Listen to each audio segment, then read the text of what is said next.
Welcome back, friends. This is one of the most difficult videos I have made thus far, and not because of any technical difficulties, but because of the fact that the contents for some reason makes me sad, and I don't know why.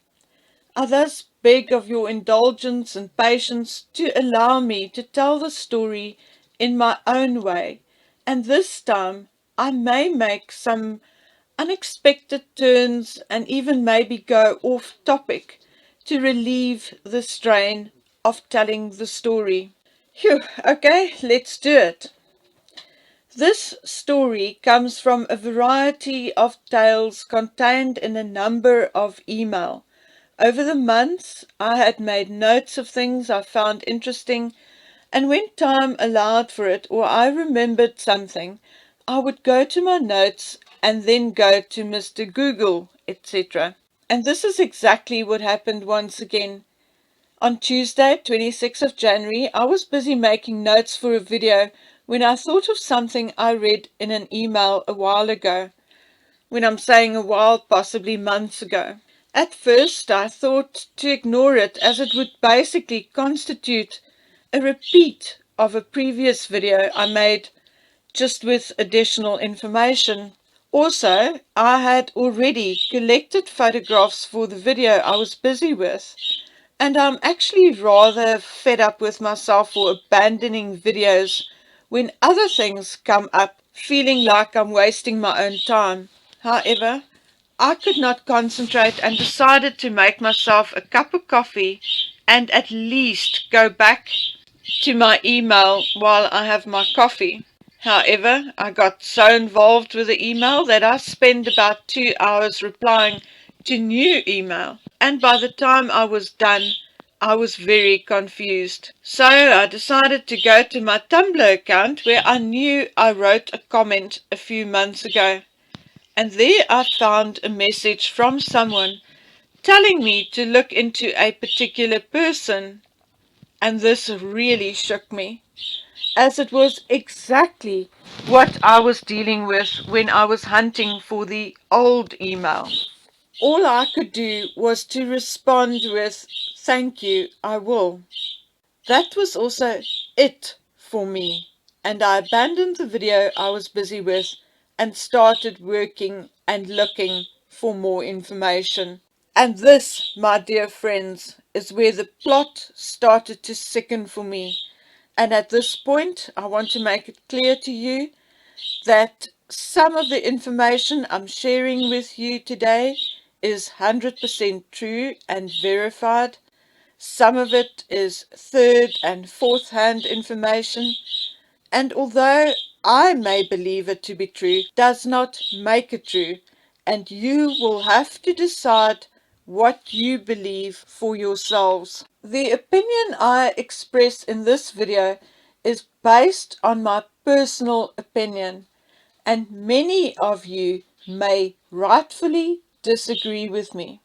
Okay, that sounds serious, so where do I start? Let us start with Rachel and have just a quick look at old and speculative information on which Samantha Markle's book will hopefully one day give us some more information, or maybe not.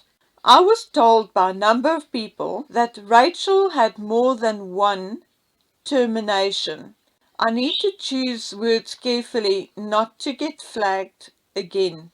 Anyway, I'm told that multiple terminations can reduce a woman's chances of getting pregnant. And I actually went and looked it up. And I'm reading to you from a Palm Beach Fertility Treatment Clinic's brochure. Having multiple surgical terminations can affect your reproductive organs and impede conception, but it may also impact future pregnancies as well. A woman who becomes pregnant after having a termination may have placenta that implants abnormally, which is an obstetrical complication. I was also told by a number of people that Rachel had another child or even children. Most of these people based their comments on a remark made by a woman on camera shortly after the wedding, and both myself and Yankee Wally and others have played this old video repeatedly. Others did, however, not base their remarks on this particular video and had other things to tell. Nevertheless, there is that, and I cannot state either way for a fact. It is said that Rachel had eggs frozen while in Toronto working on Suits. It is unclear whether it was before or after her divorce from Trevor Ingleson. There may be a number of reasons for a woman to do this. Firstly, she may have done this because of the divorce. Maybe she was afraid that she may not find a suitable marriage partner again soon or soon enough, as she was already in her 30s. She may also have done so as she was aware that she may have difficulties in conceiving naturally again, and may be due to all these terminations. Okay, let me take a breather, as this conversation will be getting even more difficult. Okay, let's talk about Archie. Please remain patient while I rehash old information. It is more than highly doubtful that she carried that baby herself. All of you, or most of you, had been on my channel for a while, and most of you are watching other channels as well, and therefore familiar with the wobbly bump appearing and disappearing, changing in size, and many of you heard me telling you the story of a birth that did not take place at the time and place it was said it did. If you did not see that video, I'll post a link below. Then we get to what happened after the supposed birth. First, we have the unsigned birth announcement. Secondly, we heard Henry make a mistake and say that babies change so much in 2 weeks, when in fact the child was only 2 days old. Thirdly, we see a completely stiff and immobile baby in his arms. Although journalists are speaking loudly and cameras are going off with flashing bulbs, the baby does not flinch or grimace, and this quite rightly led us all to believe that Henry was not holding a real child but a reborn doll, possibly a mold named Darren. Then there was a pic of supposedly the baby's feet. Then there was the Father's Day photograph on Instagram where someone else's baby was used, and where Kensington Palace actually admitted that it was a generic photograph. I was told by a photographer that a generic photograph is not an original photograph, but one sourced from elsewhere. Then there was the South African visit, and for the first time we saw a live and moving child. But now I'm told that Rachel's and Henry's interaction with the child while in South Africa was limited to moving from the airport to the plane and when visiting Bishop Tutu. Now this had come as brand new piece of information, and also I would call it first hand, and I hope I'm not giving my source away here, but anyway. It is said that the rest of the time they spend in their rooms when not out on official engagements. During their sit-down visit, the baby pays no attention to Rachel or Henry for that matter.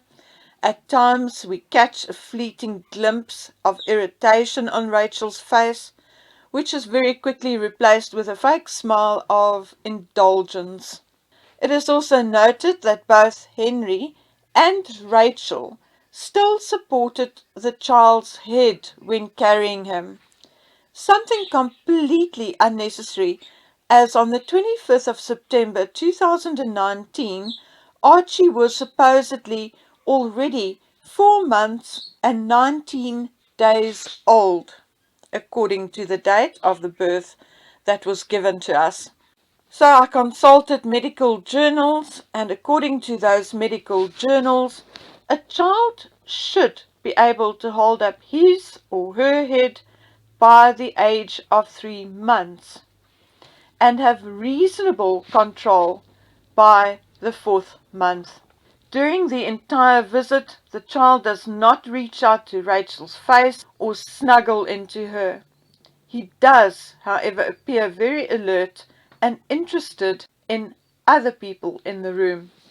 Also pointed out to me by a very observant subscriber is how Archie's socks were too small with the heel halfway down his feet. Then, the next time we see a live baby is on his supposed first birthday.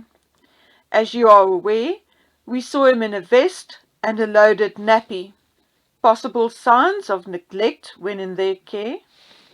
I'm just asking. Okay, now let's quickly touch on the time in Tyler Perry's mansion. I was told that during that time, not even garbage collectors found or saw any signs of baby stuff in the trash. No disposable diapers, no empty tins of formula or discarded empty boxes of baby cereal or bottles of puree. However, as soon as YouTubers and others started mentioning that, there was the debacle with Doria and the baby in the little car stroller, and Henry opening a case against unknown photographers who supposedly flew drones over the property. It is my belief, and I did a well-researched video on it, that the baby in the photograph is Geoffrey Ragland's child, and that the picture was superimposed or manipulated over a background of Perry's driveway. Analysis clearly shows manipulation or alteration mark. And now, let us talk about Christmas. First, they supposedly go buy a Christmas tree without their son. This is something they should enjoy as a family and with their child. Then, the Christmas card. Despite their efforts to distort and conceal, it is clear that the child who should portray Archie is way older than 20 months. Then, despite the build-up to Christmas and spending it with the Fosters, we hear nothing. Not that any of us would care, but now it had been told to me that the Fosters are distancing themselves from Rachel and Henry. And what is particularly interesting, or is it coincidence? I really don't know how to classify it.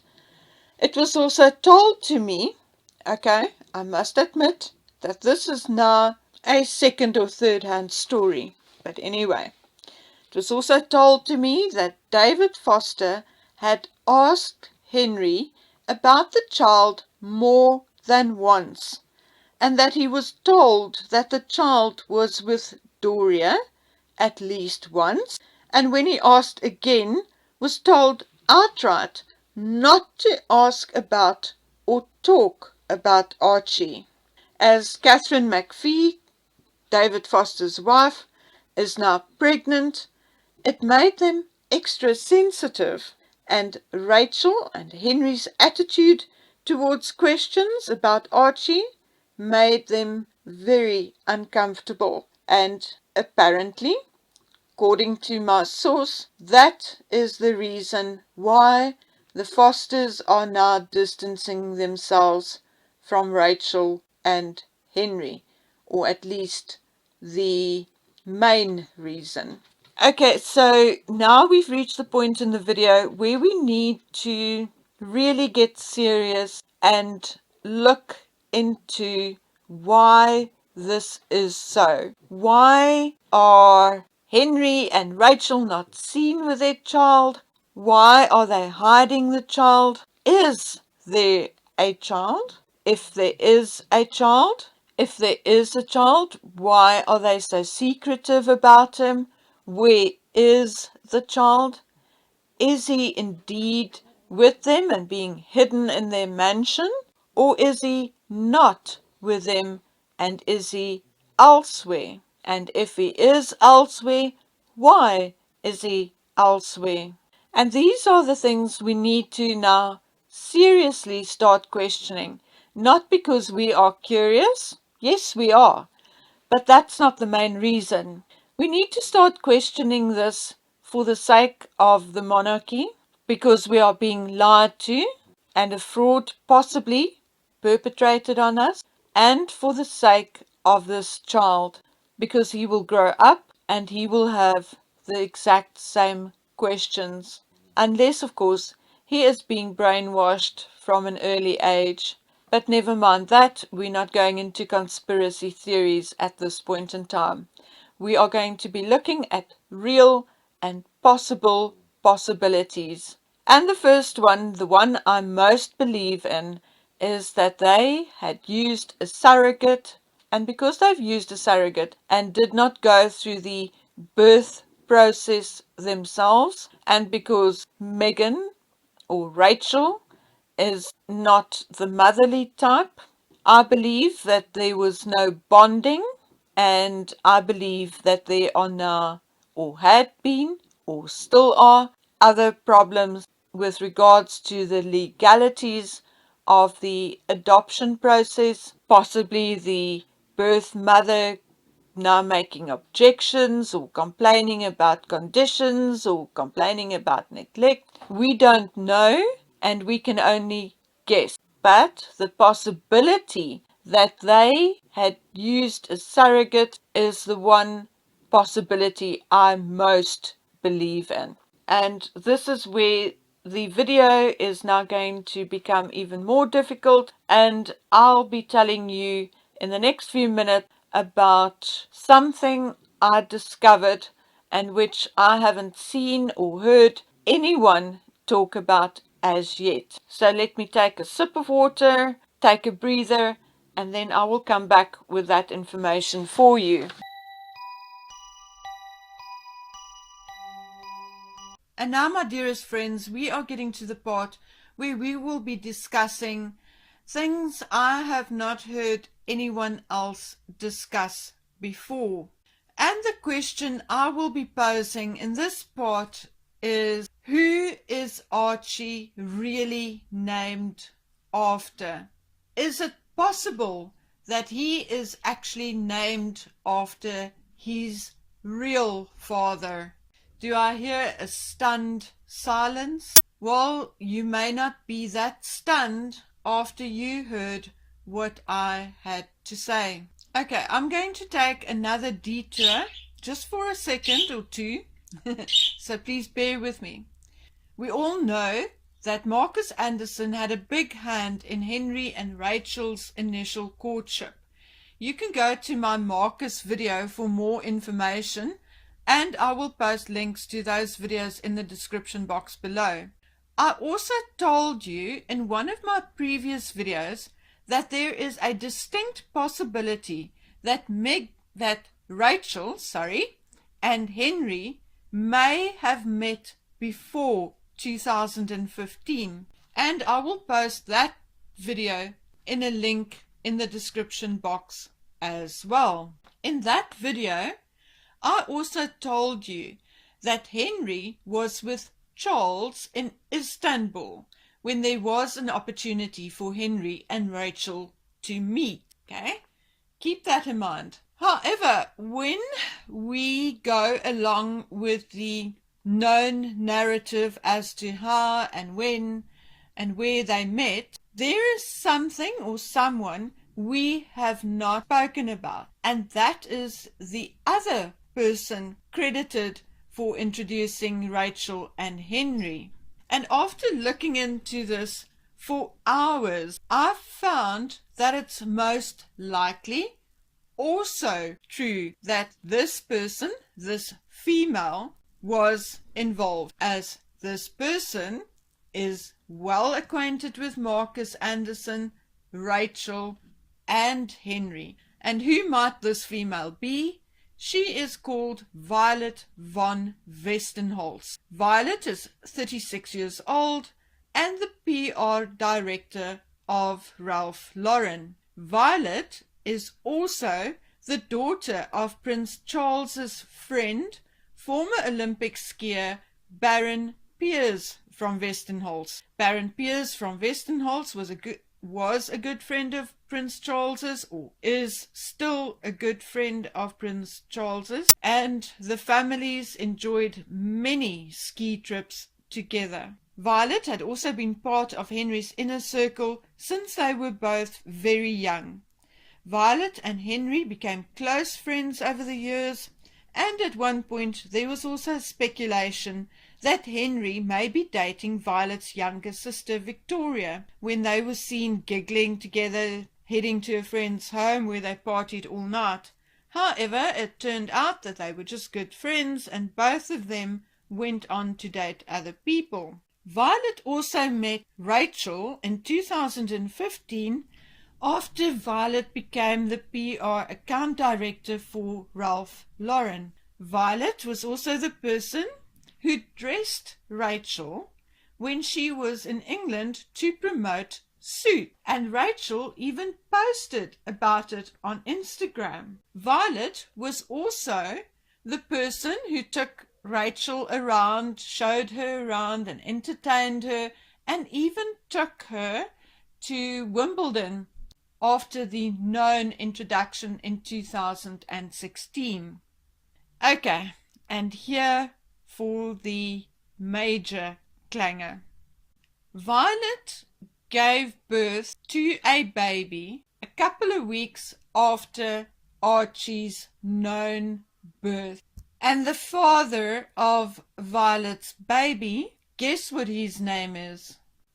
Yeah, you guessed right. Archie.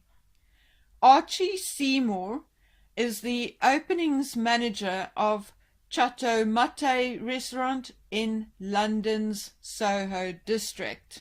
Now, Violet is not married to this Archie, and whether they'll ever get married is unknown. I've tried to find articles about it, and I was unable to do so. So let us stop here for a minute and digest what we just talked about. And I'm going to ask you the question at the end of the day. Like discussed, we now know that Archie Harrison Mountbatten Windsor was not born to Rachel Meghan Markle, Rachel Meghan Windsor, Rachel Mountbatten Windsor, whichever combination of the surname you can possibly think of. There was no baby born to that person with any of those names or that face at 5:26 a.m. on the 6th of May 2019 at the Portland Hospital. As a matter of fact, there was no baby born at 5:26 a.m. on that day at Portland Hospital, because the professional people who would oversee such a birth were not in the hospital at that time. However, it is indeed possible that he could have been born to someone else, even on that day, or the day before, or the day after, or a week before, or a week after, or a month before, or a month after. That is quite possible. So, as we also don't know the exact date of Violet's daughter Lyra's birth, this leaves a huge gap in this information. But let us not concern ourselves with the actual dates of birth of these two children. What I am concerned about is the following. Is it merely coincidence that Violet was pregnant when Rachel was supposedly pregnant, but instead walking around with moon bumps? And now I'm going to post a composite picture, one that I put together, and I'm going to ask you the question. On the right-hand side of this composite pic, you will see two photographs. The top one was of a woman taken at a health and wellness store in London, one that Henry and Rachel visited during her pregnancy, one that they visited after hours, and where this picture of this also pregnant young woman was then taken. The bottom right-hand corner is of the famous pregnant lady in the brown dress who appeared at the church and who was acknowledged by Rachel and Henry. The photograph on the left-hand side is actually Violet von Westenholtz. Now I'm asking you guys, considering that the lady on the right-hand side was pregnant when these photographs were taken, and we can thus assume that her face was slightly more rounded than normal, do you guys think that the lady on the right is the same one as the lady on the left? Because if you do think that it is the same person, then it is common sense that the woman at the church and the woman at the health and wellness store was Violet von Westenholtz. And then we need to ask further questions. Violet, being such a good friend of Henry's, why would she meet them at a wellness store after closing time when she could have gone straight to their home and visited with them at their home? And once we have considered those questions, then we need to delve deeper. We know that Violet fell pregnant, that she wasn't married to Archie Seymour at the time. We know that she, as far as we know, haven't married him since. So, in other words, she's a single parent. We also know that she is a professional person, that she's a career woman. And even though we know that there is enough money in her family to take care of 1, 2, even 3 children, is there a possibility that it would have been very difficult for Violet to manage 2 babies and be a career woman at the same time? Is there a possibility that Prince Charles and his friend Piers from Westenholtz discussed the matter, and that Charles suggested that his son and daughter-in-law adopt one of the babies, particularly if his daughter-in-law was unable to conceive naturally, and for them to have their own baby? Is it at all possible? I'm not going to tell you what I think, but I really want to hear what you guys think. And once I've read your comments, we will revisit this in a week or so. There's one other tidbit of information, and it pertains to where Archie could have been born. Now, like I said, Archie could have been born to someone else at the Portland hospital, even on the same day, and we wouldn't be sure. But the owner of the health and wellness store, when I looked into her, I found that she was an experienced midwife for many, many years. Now, taking that into account, is there a possibility that she could have helped either one of these 2 women give birth elsewhere? I would dearly like you to consider that and take that into the equation. And that is where I'm going to stop this very long, very difficult video right now. I have so much more to talk to you about, and as soon as I'm able, the next video will be up, and we will have a couple of other things to discuss before we revisit this discussion. So until then, my friends, all that remains for me to say is that I love you. I hope you are well and healthy, and that you will stay well and healthy until we meet again on the next video. So for now, from me, all that remains is bye.